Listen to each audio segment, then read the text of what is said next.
प्रिय छात्रों, आज का विषय हमारा आरोह भाग 2 काव्यखंड के अंतर्गत महान कवि आलोक धनवा का जीवन परिचय। हिंदी कविता को एक नई पहचान देने वाले कवि का नाम है आलोक धनवा। जनता की आवाज़ में जनता के लिए कविता लिखने वाले कवि का नाम है आलोक धनवा। लीक से हटकर नए ढंग की कविता लिखने वाले कवि का नाम है आलोक धनवा। तो चलिए इन्हीं आलोक धनवा का जीवन परिचय आज करते हैं। कवि आलोक धनवा का जन्म 2 जुलाई 1948 को बिहार के मुंगेर जनपद में हुआ था। इन्होंने कम उम्र में ही गिनी चुनी कविताओं में अपार लोकप्रियता प्राप्त कर ली। यानी बहुत छोटी सी उम्र में ही इन्होंने तत्कालीन प्रसिद्ध कवियों के हृदय में भी जगह बना ली थी। इन्होंने कभी थोक के भाव में लेखन नहीं किया, यानी इन्होंने अधिक मात्रा में कविताएं तो नहीं लिखी, लेकिन जो भी कविताएं लिखी उससे उन्होंने समाज में लोकप्रियता हासिल कर ली। ये सामाजिक कार्यकर्ता के रूप में अधिक प्रसिद्ध हुए। इनकी कुछ प्रसिद्ध पंक्ति है। जहाँ नदियाँ समुद्र से मिलती है वहाँ मेरा क्या है, मैं नहीं जानता लेकिन एक दिन जाना है उधर। यहाँ इन्होंने समुद्र को ईश्वर मान लिया और नदी को जीव मान लिया। सारी नदियाँ समुद्र में जाकर समा जाती है और सारे ईश्वर अंश जीव ईश्वर में जाकर समा जाते हैं। तो कह रहे हैं कि वैसे तो मेरा वहाँ कोई काम नहीं, लेकिन एक दिन मुझे वहाँ जाना अवश्य है। कवि धनवा का साहित्यिक परिचय। साहित्यिक परिचय में इनका एकमात्र काव्य संग्रह है दुनिया रोज बनती है 1978 में। इनकी पहली कविता जनता का आदमी 1972 में प्रकाशित हो गई थी। बाद में भागी हुई लड़कियां, ब्रूनो की बेटियां और गोली दागू पोस्टर, कपड़े के जूते और पतंग जो कविता हमारी पाठ्यपुस्तक में भी संग्रहित है। धनवा जी की काव्य भाषा शैली। अब जानते हैं इनकी भाषा की खास बात क्या है। पहली बात तो यह है कि इनकी कविताओं में सरल व सरस हिंदी भाषा का प्रयोग किया गया। नंबर 2, इनके द्वारा प्रयोग किए गए मुहावरों में नयापन है। इनकी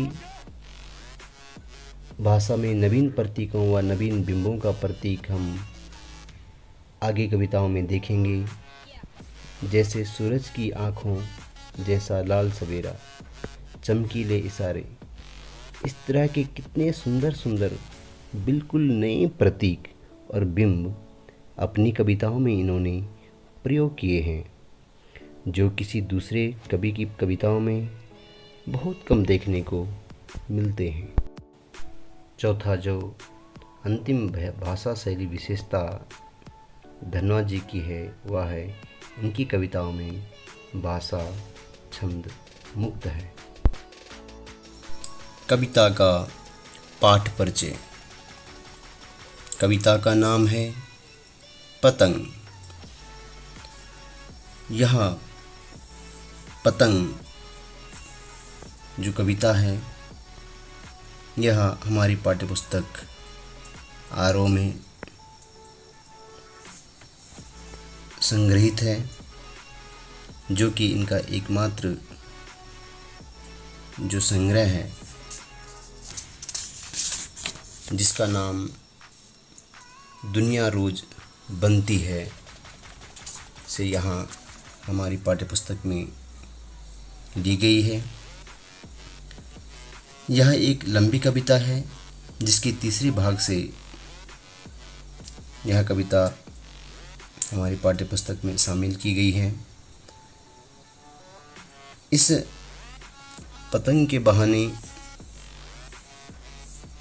कवि यह कहना चाह रहा है कि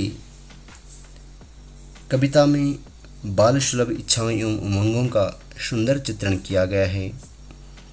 जो छोटे छोटे बच्चे हैं, जो उनकी क्रियाकलाप होते हैं, यानी वो कोई बनावटी नहीं, वो एक प्राकृतिक रूप से होते हैं और उन्हीं सब चीज़ों को इस पतंग कविता में कवि ने अभिव्यक्त किया है।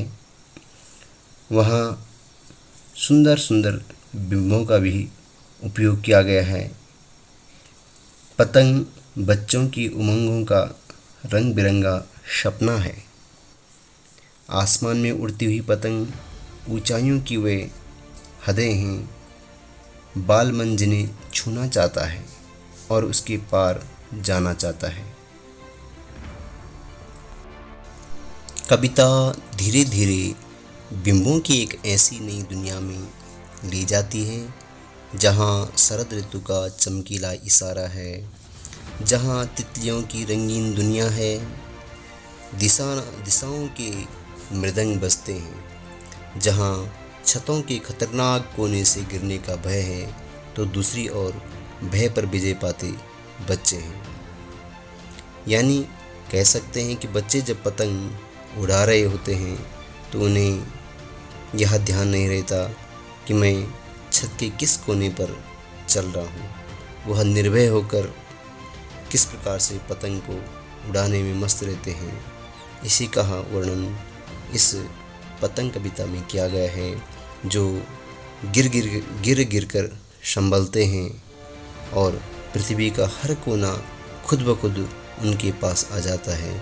वे हर बार नई नई पतंगों को सबसे ऊंचा उड़ाने का हौसला लिए फिर बादों अंधेरे के बाद के शरद उजाले की प्रतीक्षा कर रहे हैं। तो इस प्रकार से बच्चे, इस भूमि पर बच्चे नहीं भागते बल्कि भूमि स्वयं उन बच्चों के पगों पर आने के लिए मानो मजबूर हो। यह सब इस कविता में दिखाया गया है और बहुत सजीवता का वर्णन कवि ने इसमें किया है। धन्यवाद। अभी के लिए इतना ही। पुनः उपस्थित होऊंगा आपके समक्ष पतंग कविता को लेकर।